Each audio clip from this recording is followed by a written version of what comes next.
far you have come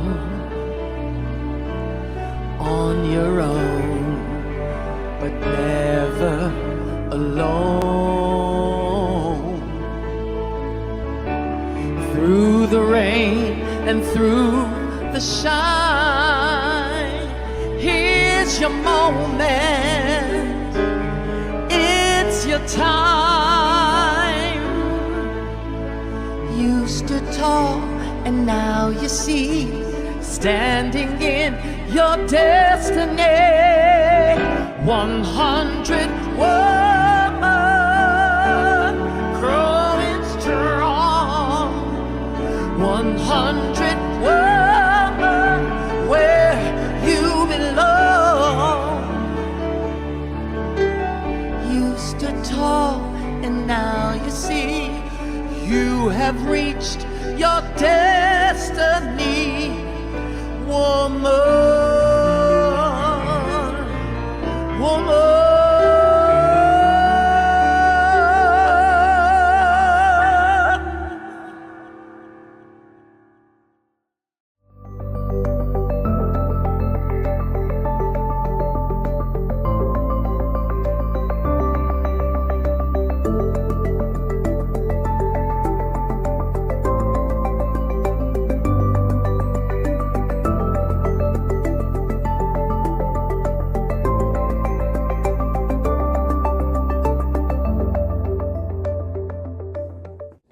As people of African descent, we offer this land recognition in solidarity with the indigenous peoples of Turtle Island in the efforts and deliberate intentions toward decolonization.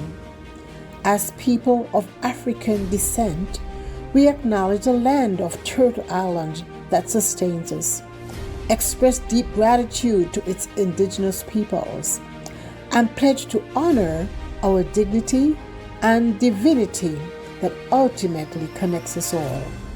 By Kay Johnson. Welcome to 100 ABC Fireside Chats. 100 Accomplished Black Canadian Women is a bold project initiated by co-authors and co-founders, the Honorable Dr. Jean Augustine, Dr. Denise O'Neill Green, and Donna Jones Simmons.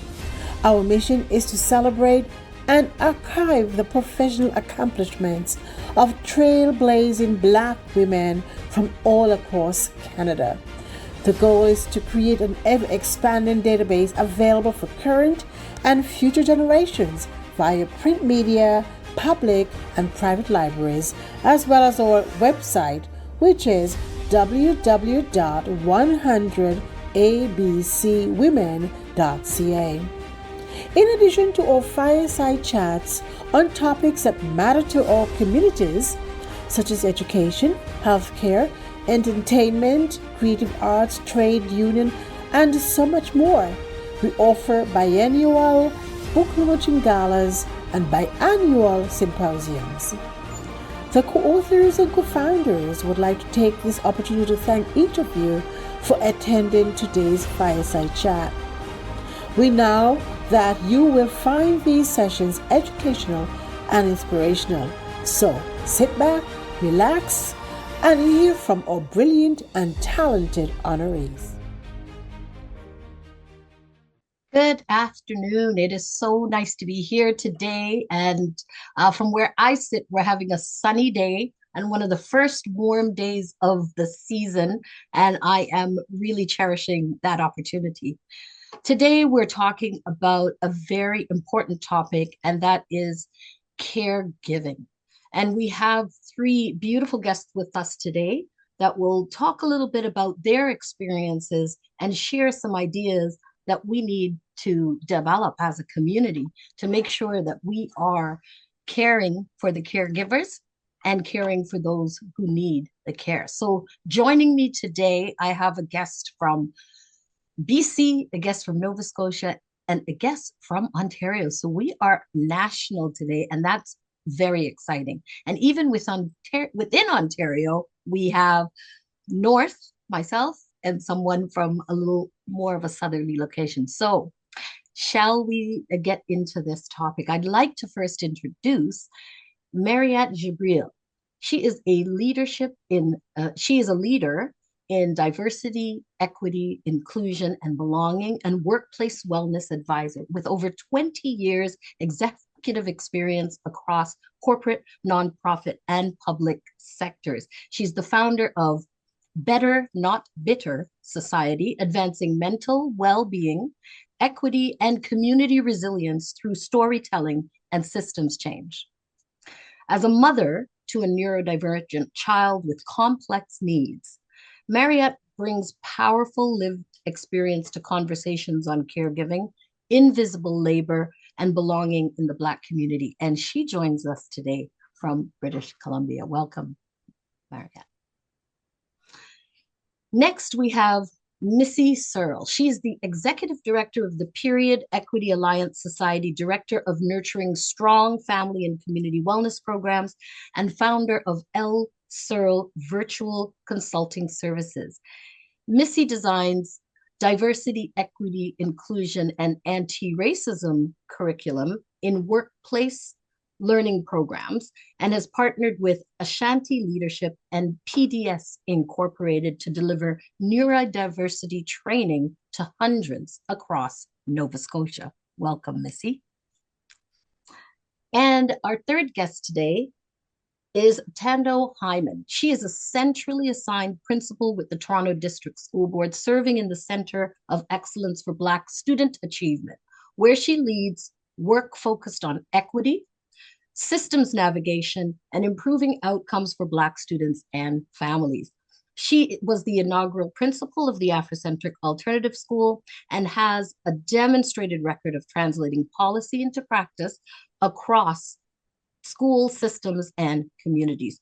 She works at the intersection of education, governance, and community, naming systemic patterns and working to change the blueprint for student success.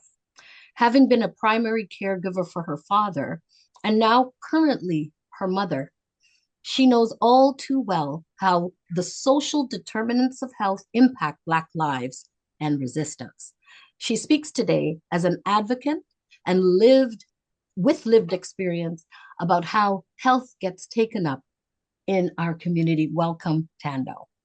Good afternoon. It's a wonderful pleasure to be here with my esteemed colleagues. Thank you.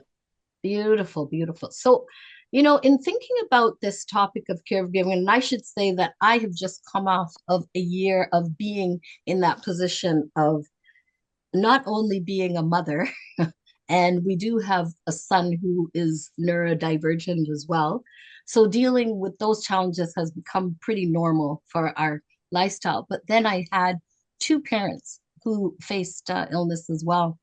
And so coordinating schedules with siblings, hospital appointments, the whole advocating inadequate information about what's going to happen next, what they should eat, what time is their medication going to be taken, all of it. What equipment do they need as they progress with the illness? So I'm coming fresh out of that experience as well. So I have some burning questions to ask you all about that and about how we cope with this very complex and serious issue of caregiving that is unseen work that we're kind of doing in addition to everything else we're juggling. So there is a bit of context when you talk about the work of our ancestors and how labor in our communities has been handled. And I'm just coming off of reading some really great books about the need for us to relax, to stop, to pause, to create limits, and so on. So this topic comes in that context as well.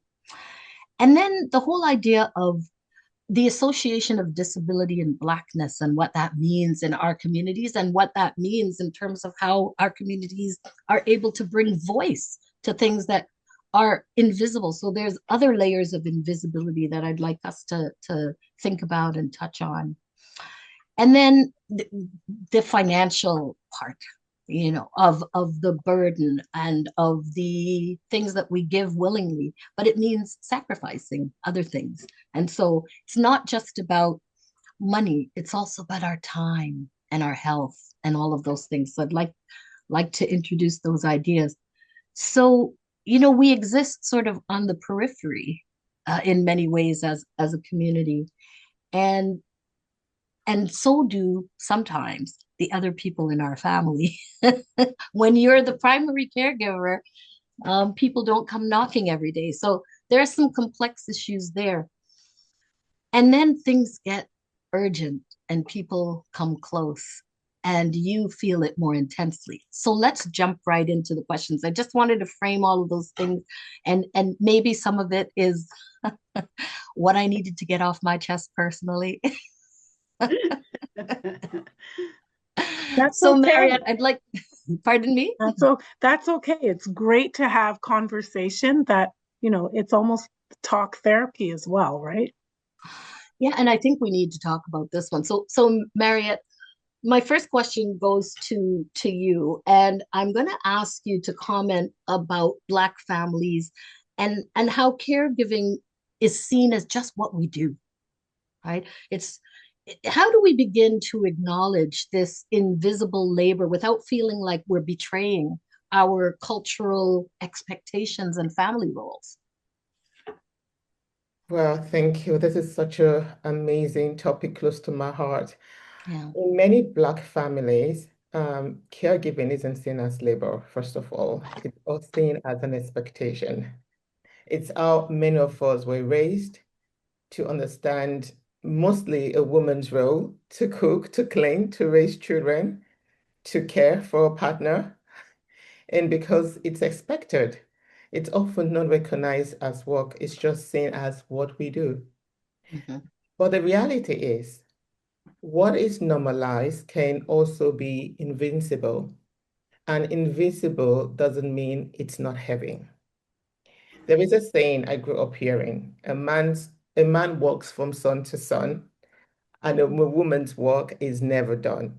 And that really speaks to the emotional and mental load, and most times mental overload that women carry every single day, often without acknowledgement, without pause, and without support. Mhm. So for me, the first step is awareness. We have to start naming it for what it is. It is emotional labor. It is mental load. It is mental overload. It is invisible work because we cannot address what we don't acknowledge. By acknowledging it isn't a betrayal of culture. It is actually a way of honoring it in a more deeply way because we are saying this work matters. And then the people doing it too matters. And mostly the moms. From there, it becomes about communication, inviting our partners into the conversation, not from a place of blame, but from a place of honesty, sharing the exhaustion, the mental overload, and the need for support. Because it isn't about rejecting roles. I'm not rejecting the role that I am in. It is about redistributing responsibility in a way that is sustainable. Because I'm human and I can fall into burnt out, stress, and so many other things and emotional pain. But at the end of the day, caregivers deserve care too, because we're humans, we're not Exactly. robotic. That's a And beautiful a way to put it. system that relies on one person to carry everything eventually breaks that person. Hmm. So we're not trying to change the love in our culture, not at all. We're trying to change the silence around the labor. Right. Yes. Understood. So I'm thinking about our use of the term work to describe it and the association of work with something we get compensated for financially in this system. And so there is also, in addition to the need for the recognition, the acknowledgement of that work and support, a need to really define the language of what we're talking about so that Hmm. it doesn't get confused with seeking compensation necessarily. Any thoughts on that? Why? Any of the panelists, really? asking. Yeah. Oh, okay. Um, I think I'll have, if we can pay someone to care for our, say for example, for myself, I have a neurodiverse son. Mm-hmm. And if the system would pay someone to care for him, um, why would the same system not pay me to care for it? Mm-hmm. Right, Mm-hmm. because my experience talking from the landscape of BC, because I don't know much about the system policy in Ontario in regards to the caregiving with where my experience is, that we often hear we can get someone to come do this and pay. And it's exactly the same thing I do. Take him to the movies, hang out with him, take him away, spend time. And or we can get an share provider to give him a room, a place, and then we would pay them um, rent and food and all that kind of stuff. And then we will also pay them for being care provider. And I sit down there, be like, okay, I've been doing that for 23 years, burnt out.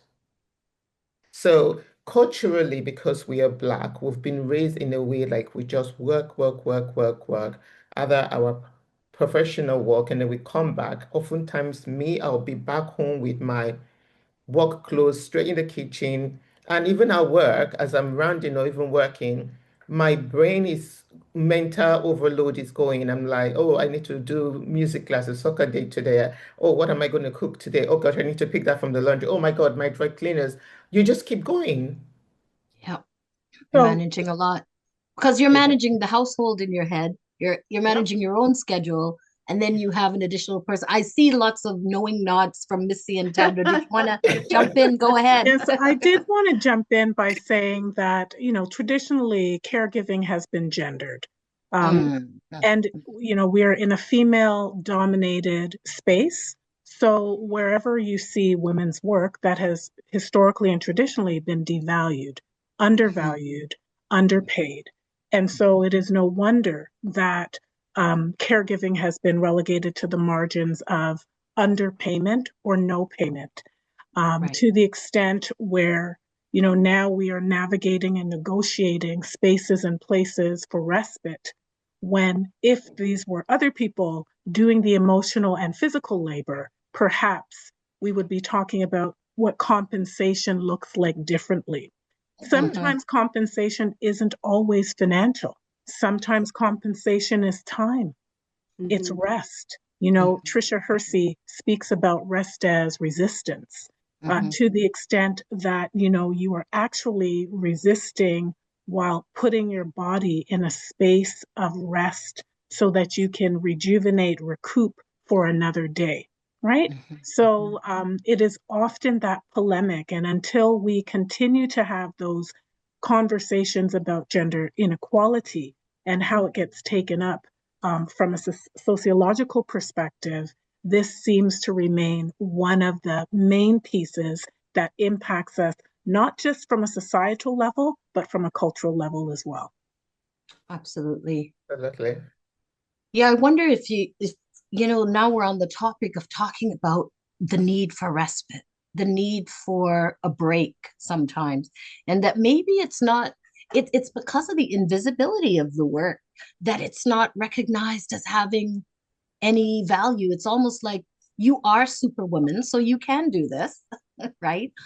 And that's not to take away from the fact that we acknowledge that there are some males carrying the load too, but generally speaking, it is a lot of women that are doing this. So do you care to comment on what what are some of the solutions for respite? How can we rely on each other? And maybe it exists within our family systems. Uh, does it exist in our community? Where can we find the the solution for our burnout? Mm-hmm. I'll speak for myself.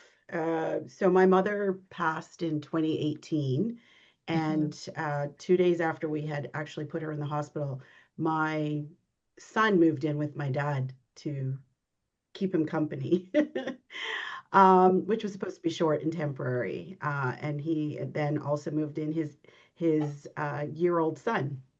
So it was my father, my son, and my grandson living together. My mom passed that August. And so it was a massive pivot in all of our lives because my son then went from working to trying to find a job where he could work from home, because he stayed with my dad. I was working outside of the home. And so then me supporting him so that he could get out of the house and spend time with his child and do his thing. And then supporting dad to make sure that dad could get out and spend time with his siblings. So it was this literally, like you were saying, a calendar of events, like just constant. So over the years, we built a village around us where I had certain people who my dad was comfortable with coming and, just spending the day with him because we're a major soccer family. And so, we were getting out of the house for 4 and 5 hours at a time. So we had to build this village of caregivers who could come in and sit with dad. So some of them were my girlfriends, my aunties, um, that came and sat with dad because he didn't just want the personal care workers that came from that came in and showered him and things like that. He wanted family, he wanted friends. So we had that village, but the village is small. Not a lot of people will do that. And a couple of times I was literally desperate where I was putting it on my Facebook saying, "Hey guys, looking for someone to sit with dad," and waiting to see if anybody would bite. And sometimes it was right down to the last minute, or not at all, and then we couldn't do what we were going to do. Mhm. So, I guess, last minute stuff we knew was not a good thing. It's that planning, getting people in space with us, so that we could have that time. And you, I'm not sure of other provinces, but here in Nova Scotia, we had a case manager who provided us with, the services so that dad could get someone to come in and give him a shower, and then we on our own brought in a night nurse ourselves to get dad situated and ready for bed, because he didn't want his grandson doing that. He didn't want me doing that. Pride, right? Mhm. So respecting what they also want. So I for me it's build that village, get that village around you to support you, and also know that sometimes your village isn't available as well, Right. because they've got stuff going on. Mhm. Right. Yeah. And so in terms of where you're at, there, I understand there's caregivers Nova Scotia. What other types of resources, or could you describe what that resource is like to reduce Hmm. some of the barriers, the costs, wait lists, stigma, and also, just the idea of burnout that you're talking about? What resources are Yeah. available to do that? Well, with caregivers, they have like the respite time, the peer groups, and if you have to get your family member to an appointment and you don't have access, they can do that. So there's all kinds of different resources to make your life a little easier. But my father, unfortunately, it was a veteran, so he was also covered by Veterans Affairs, which is not always a good thing. I'm just going to put Mm, that out there. My father literally made $50 too much in his pension, which oh, disqualified us from a lot of stuff. $50. I was wow. literally like going to say to DVA, can you just take something away from him? Um, because they would be like, oh no, he makes too much. Oh no, he makes too much, and it was just these doors slamming. So finally finding, caregivers to actually where everything was free and not a cost really helped. Like, And you found that um, through the Caregivers Nova Scotia Caregivers organization? Nova Scotia. Yeah. Hmm. Yeah. Hmm. And it's really amazing. What they've done right now is, so I've been working a lot. His name is Ben. I want to say Richardson. He might get Robertson, it might be. But Ben is actually doing that cultural piece. Ben is of African descent, and he's been working in the African Nova Scotian community and making a point of hearing us and then bringing that back to the table and back to programming.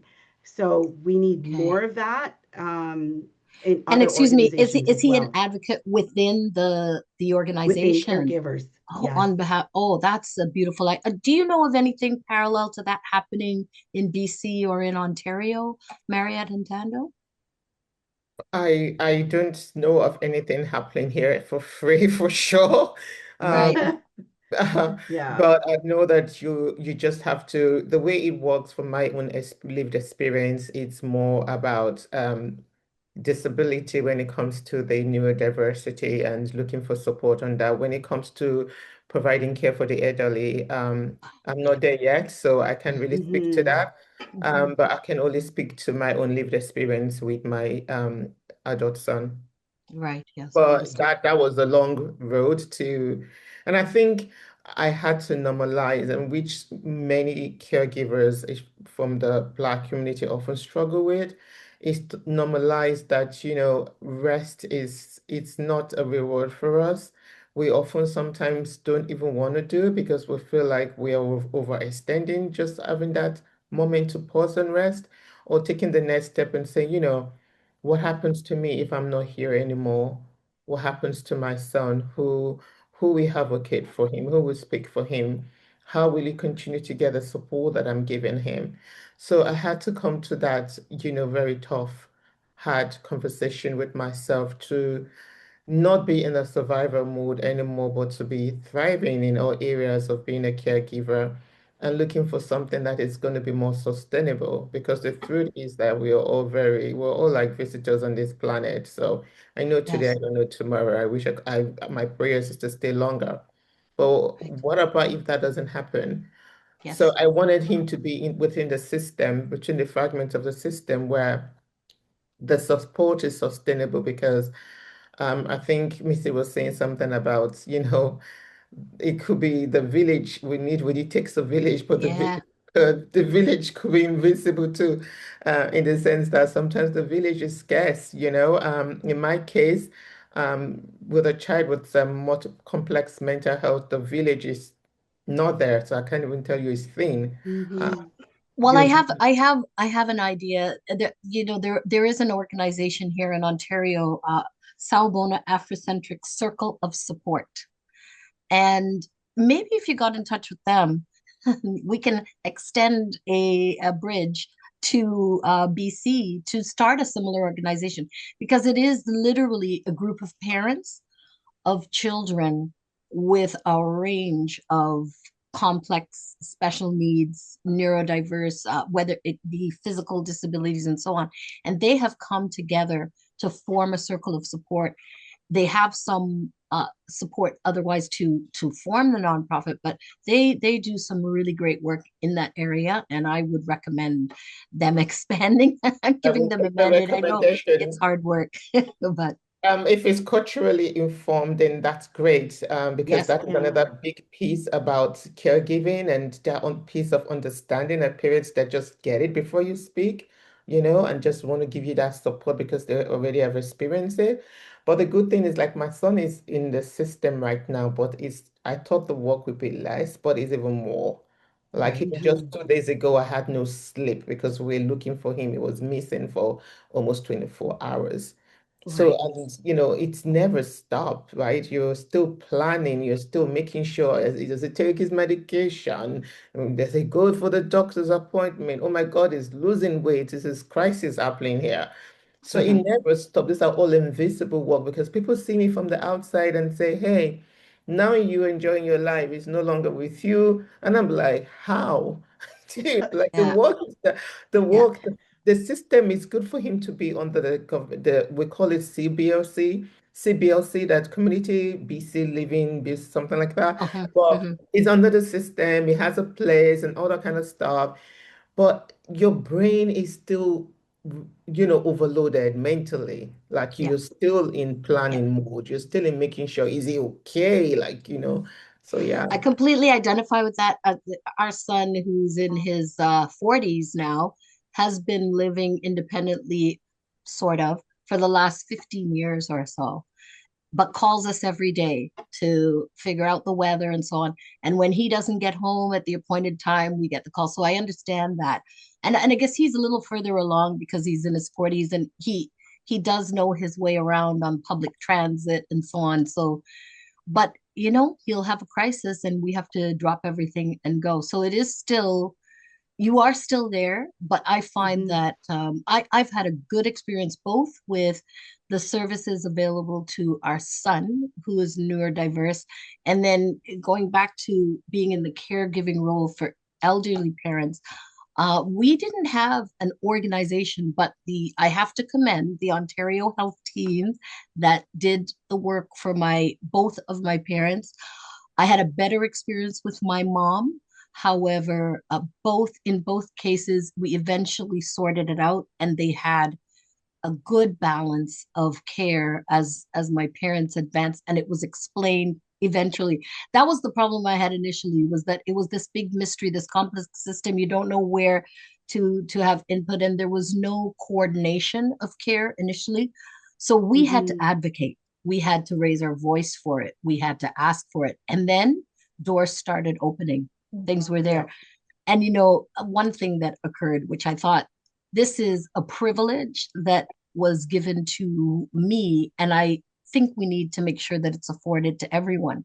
But once Mm-hmm. the team found out that I had been an executive director that was responsible for senior services, so that I knew the system, Mm-hmm. it things got a lot better. And I thought, well, it shouldn't be because of who I am and what I know, and where you feel that I could advocate strongly for my father, but shouldn't it be a service that we all get as caregivers, that here, this is the care plan and this is what will happen first? Now, I got a whole roadmap laid out to me. Whereas before it was very piecemeal. Someone would call, assume I know his diagnosis, assume I know his medication, assume I'm coming to get him Mm-hmm. when nothing has been arranged. So things like that were happening. Tando, I see that you were nodding your head. Did you want to chime in on any of? I concur with all that's been said from, Sawabona, Afrocentric Circle of Support, to looking at coordination of care, Yeah. and having worked with neurodivergent students in the education system, and then working with family members as well as community members from youth to eldership. This, topic is very timely and appropriate because, Mhm. one of the pieces that you rightly mentioned is, unfortunately, being able to navigate the healthcare system Yeah. is one major topic, and one major mountain to climb, especially when you're trying to access services right away, immediately. You don't Right. have the time to think and ponder. It's a go, go, go, go, go right away. And often, unfortunately, it's not always as available. And, you think afterwards, wow, that would have been great. For example, Mhm. my father passed in 2017, and I only learned about respite care the month he passed. Mm. Here I Yeah. was with a young baby, had a baby, and taking care of my father, and here we go. And I'm like, really? No one told me that. Yeah. Right. Yeah. You know Yeah. that handle because talking about the neurodiversity of my son too, it was until a terrible crisis that actually cost me a lot of injury that I learned about respite care. But why did Hmm. it have to go all the way to complex crisis before you get the support? And that was when they realized we needed to remove, we needed to approve this now because we need to mitigate risk. So if there were another mitigation of risk aspect, no one would take me seriously because, like Janelle, I don't know the system. I don't know much about it, how to maneuver it. And how do we make all of this information and resources readily available, clear and simple, where we can go? Oh, there's respite. Oh, we can do this. There's funding you can get for here. We don't give this information. Sometimes I feel is being held back rather than shared. Yes. Like, Hmm. so I Yes. don't know. You shouldn't be talking about budgeting when it comes to things that are humane, that are important, that are priority. Right. Yeah. There are so many questions swirling around, and I think that when looking at this issue, we have the building of the village, as you mentioned, and that support around caregivers, and looking at what do we do as a community, what can we do as a community. So that's one aspect of it. And then there's the information that we need to advocate properly. We Hmm. can't, sometimes we're thinking, oh, you don't know what to ask for if you don't understand what's available. So Yeah. if you didn't know, like a Tando, same with me, I didn't know that some of the respite services were available and at what stage in the process they were available.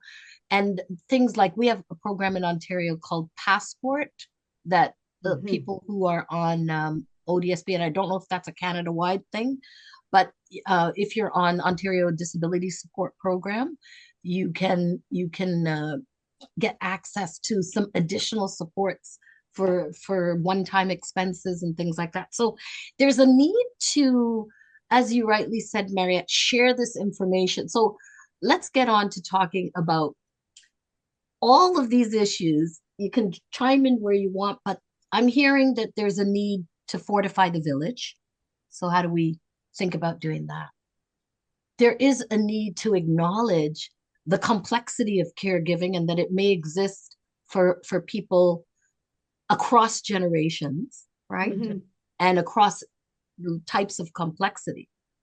Then there's a need to address time for advocacy, coming Hmm. together, speaking with one voice. What are we asking for? You articulated some really good things. Readily available, clear, and simple information about Yeah. how to access the system and what's in the system. So, Yeah. does that require policy change? And so I know that some of you have done work on caregiving policies. So, do you want to give some ideas about that? Where do current Canadian caregiving policies, like employment insurance, caregiving benefits, unpaid caregivers, financially or logistically exposing caregivers?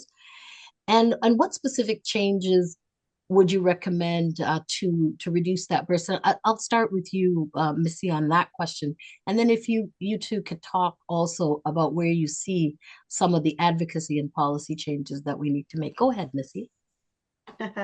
Ah, wow, where do I start? No.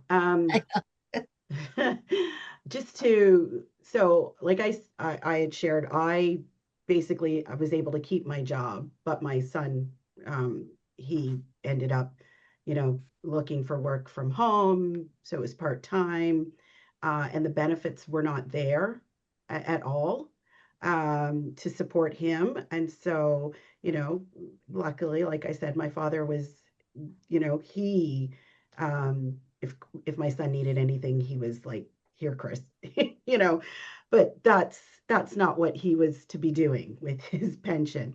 And EI benefits, they're always for short term. So like, we took care of my dad for 8 years. Wow. So my dad just passed. And so, um, you know, battling between my husband's retired, my son worked from home, and myself, who had a very supportive boss.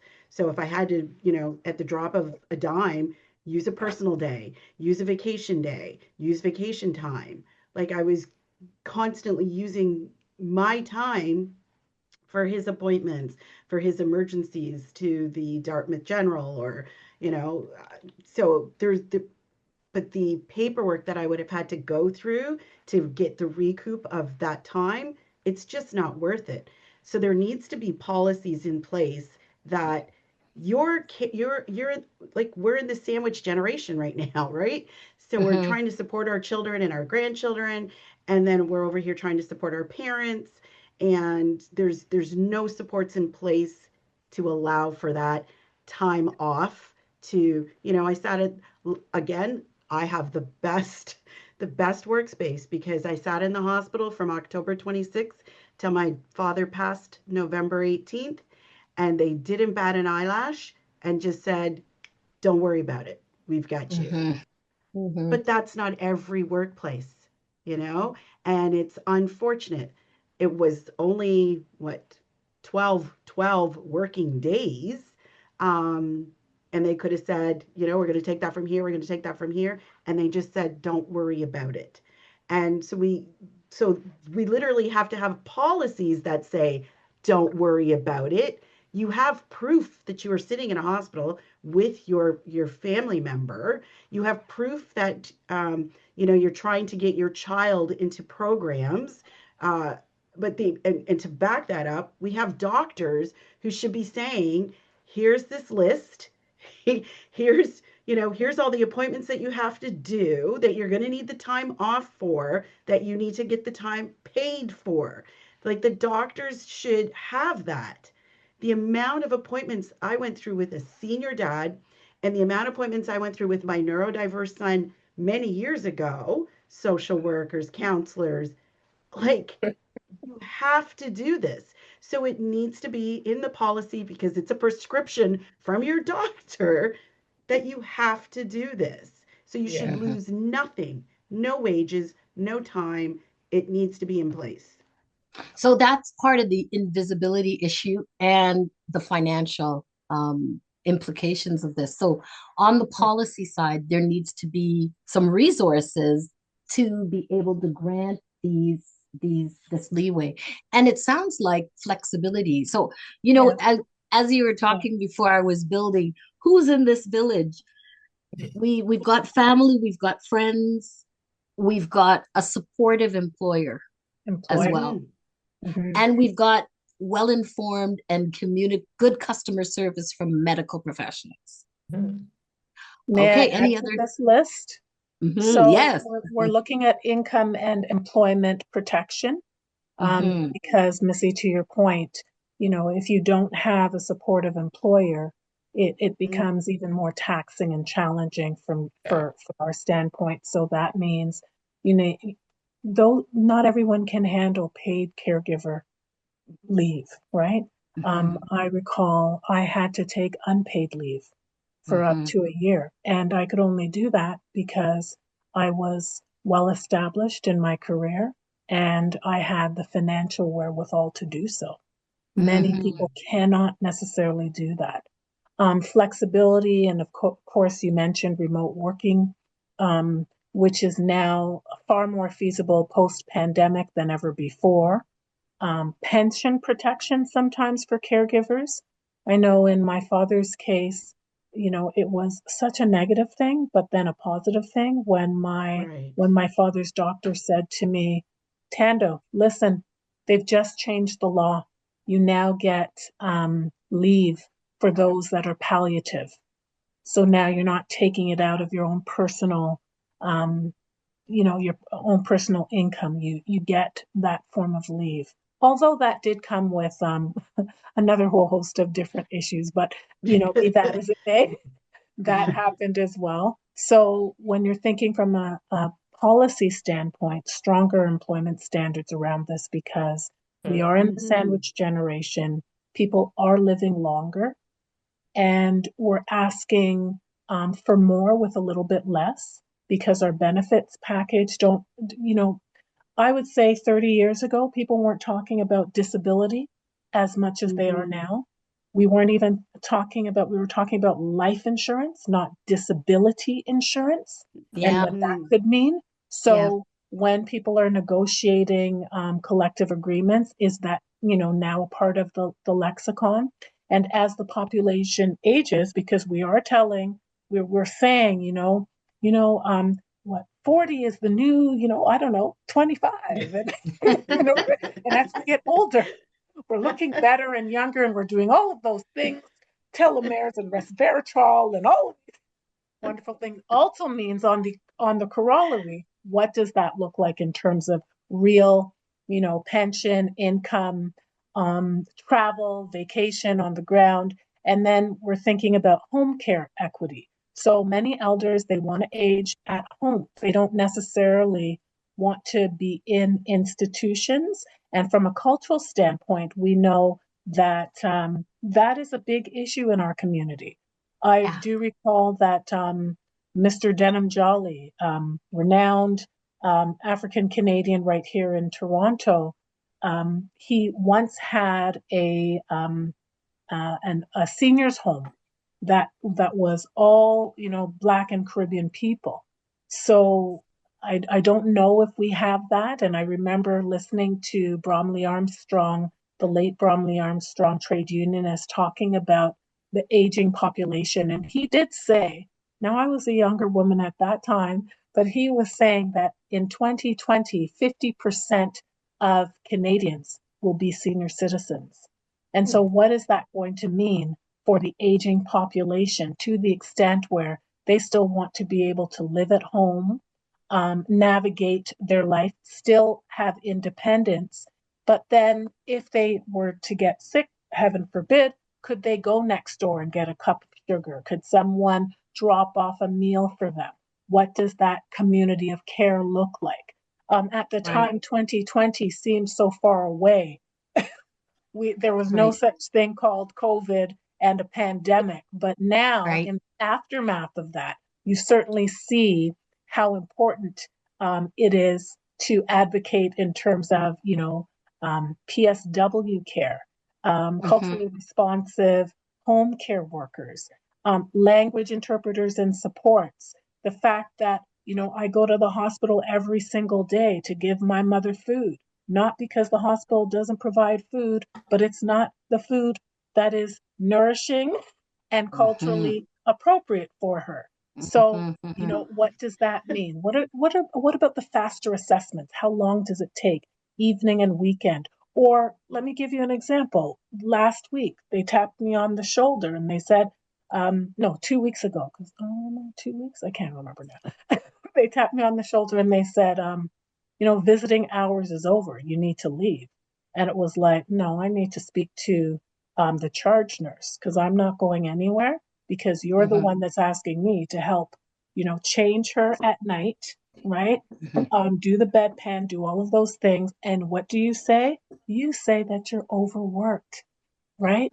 And Mm-hmm. underpaid because the healthcare system in and of itself is also highly, highly gendered.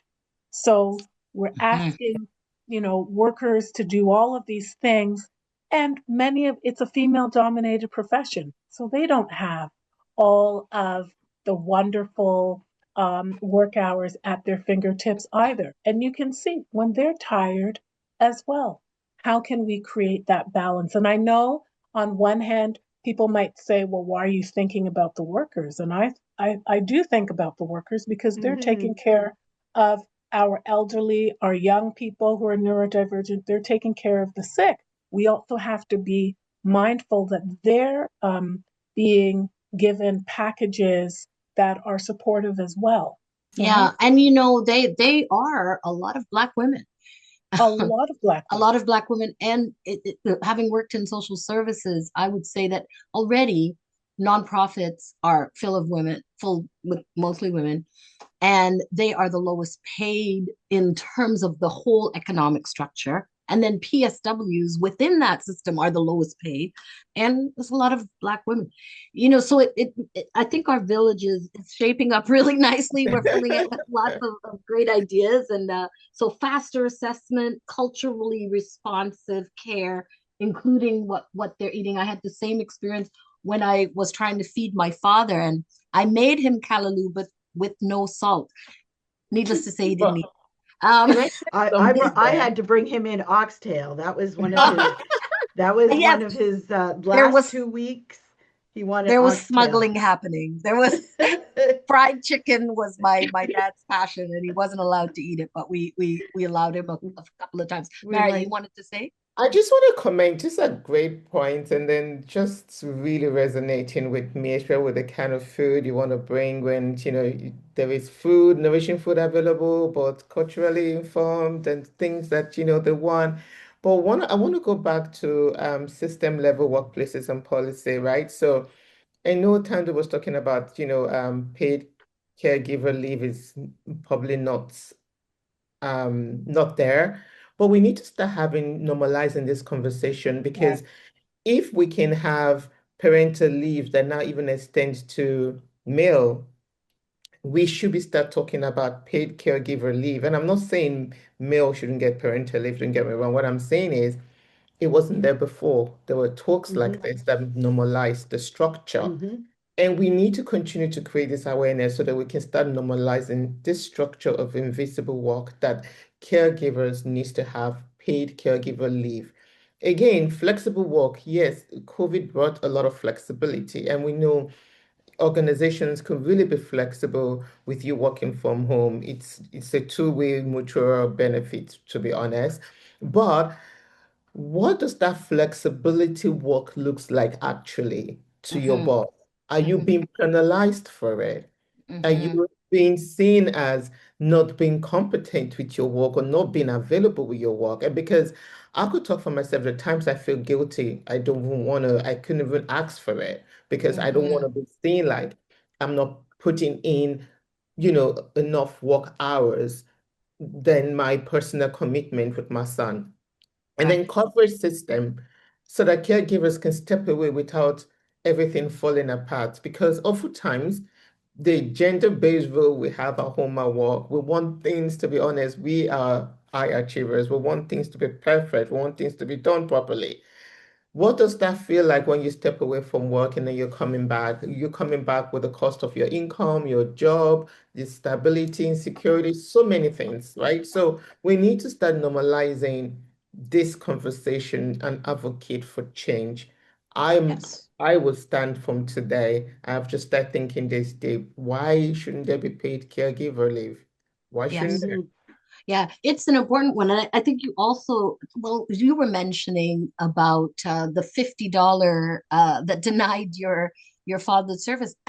Shouldn't there be an appeal process? Shouldn't things be considered on a case by case basis to Mhm. say, okay, there's a general rule of this, and especially when the margin is so small, we're talking $50.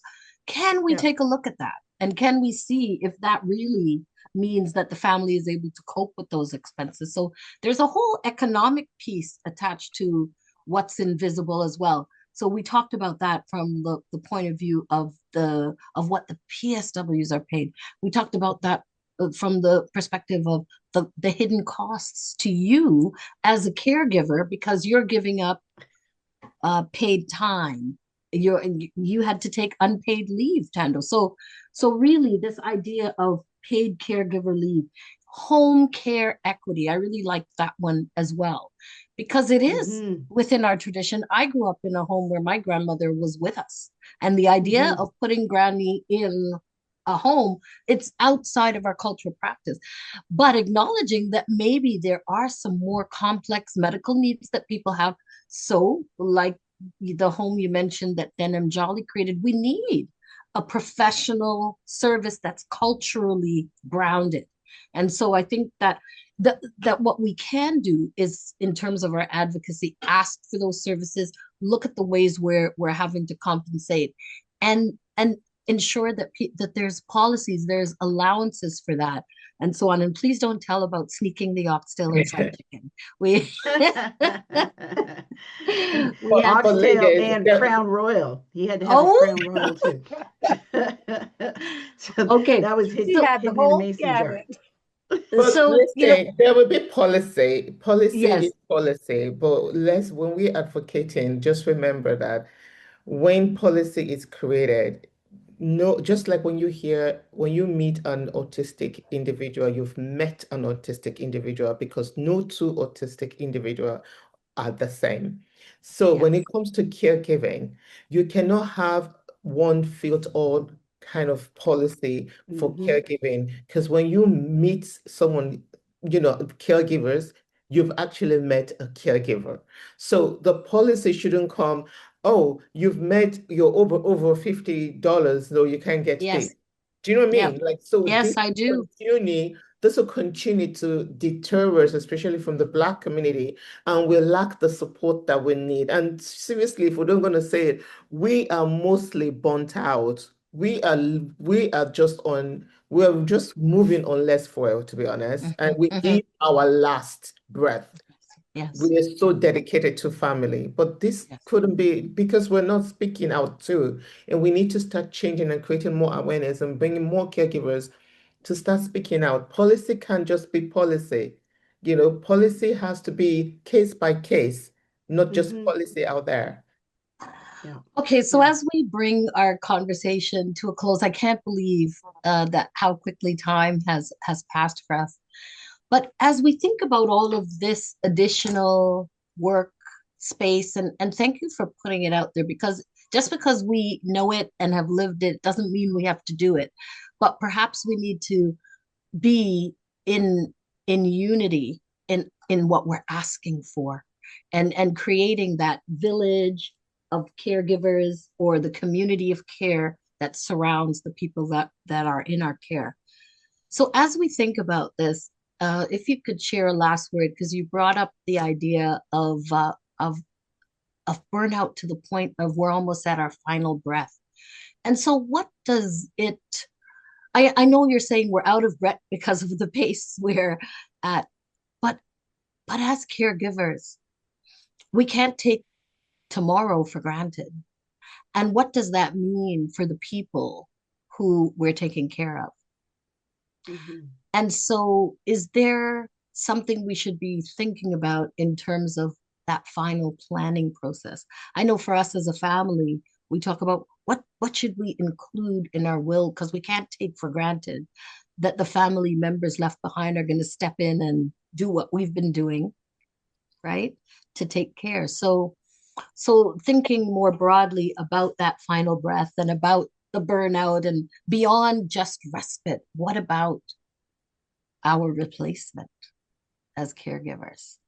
Any thoughts? Um, it's funny because I felt guilty taking my first vacation, right? And so it wasn't so much that we had to have a will in place, but it was everybody who was in place to support my son who was there while we left the province to go to Ontario for 2 weeks. And the guilt that I felt, like that, those whole 2 weeks, mind you, we were supporting my senior in-laws and doing stuff there. So it's just like, oh my gosh. But it's even just that. It's the guilt that you feel, just to take a minute for yourself, to take 5 days for yourself, um, because you know that all of these things have to be in place before you go. All of these things have to happen while you're gone. And then, pardon the expression, but then the shit show you're likely going to have to come back to when you get back. And so why did you take 5 days off? So for me, it's not even the will, it's just the guilt of, oh my gosh, like we're going away. What if something happens to us?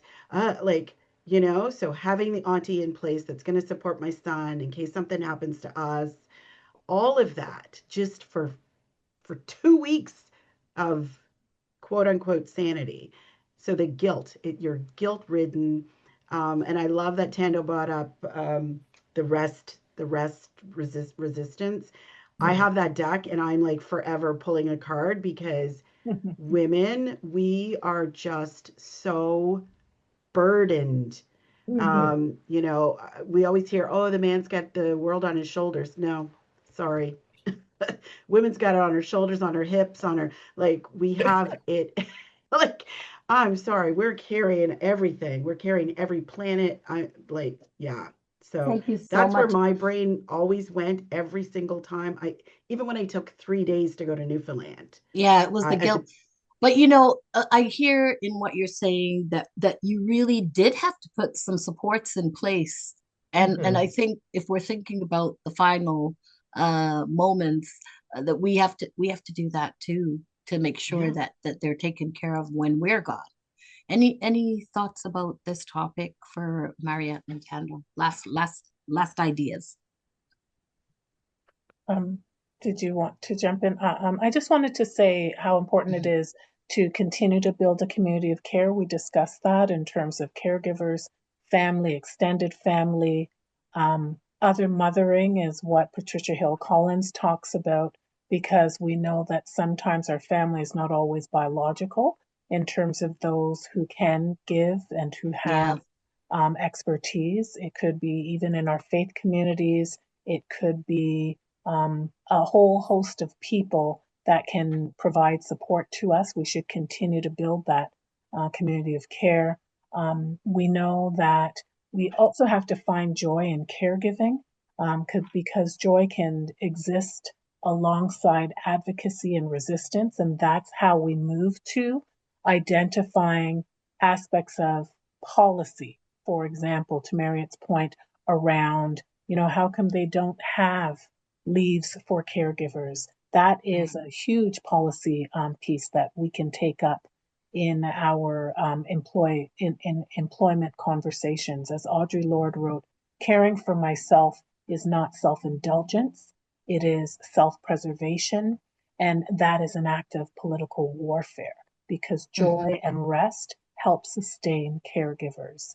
And when I think about the social determinants of health, I would be remiss if I didn't say, with the Black bodies that we inhabit, that we live in, we get it in all spheres and all sectors of society. So we have to be sure that it is not just a personal effort, but we have to consider the systemic factors that go into caregiving as Black women, as Black people in Black communities across Canada.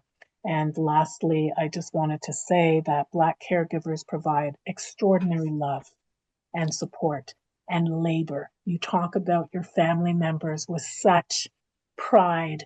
And even though there was so much sacrifice, the care was there and you wanted to be there. And so you deserve joy and recognition for all of that. But love is an action. It is never simply just a feeling, and supporting caregivers means putting that love into policy, putting that love into practice, and putting it into community care. Oh, so very well said. Thank you, Tando, for those comments. Marianne? I'm just going to go by what this amazing ladies have mentioned, by just keeping it short and simple and just say, you know what? Care has always existed in our Black communities, always. But there is that added layer of invisibility that we still don't understand, even in the fragments of our family. We need to talk about it, and we need to talk about it enough until we name it, until we keep expecting strength. Like we talk about Black strength, we keep expecting this strength without supporting the people that carry it. Like the people that carry it, they're not humans. That expectation, we need to talk more about it. Like, how can this change start happening within our Black community as well? I always believe in foundational and then go by, then you get more voices and then go to policy.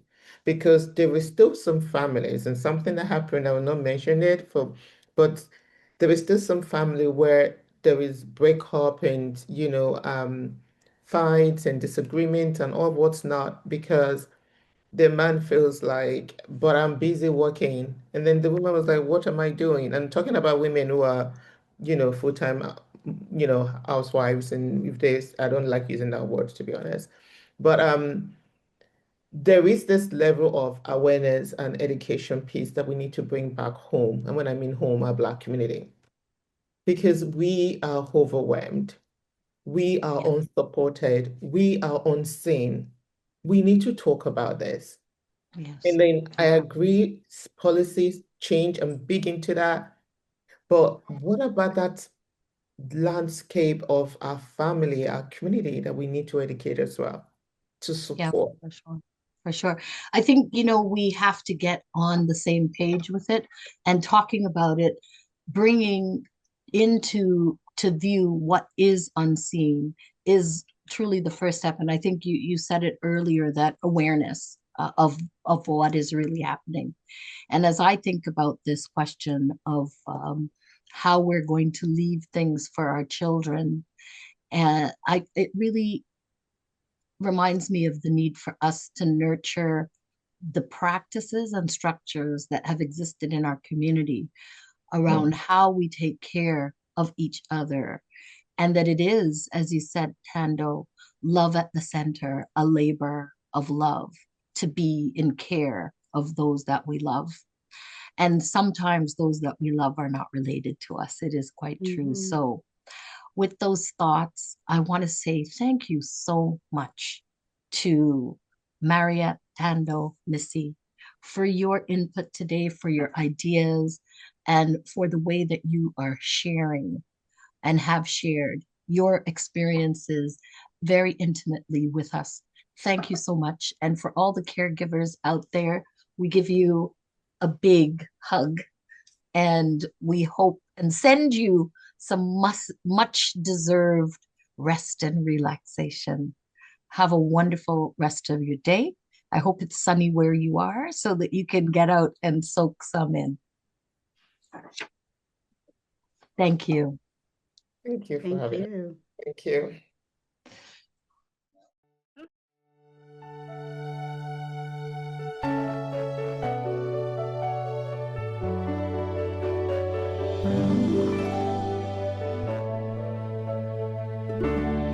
Look how far you have come on your own, but never alone.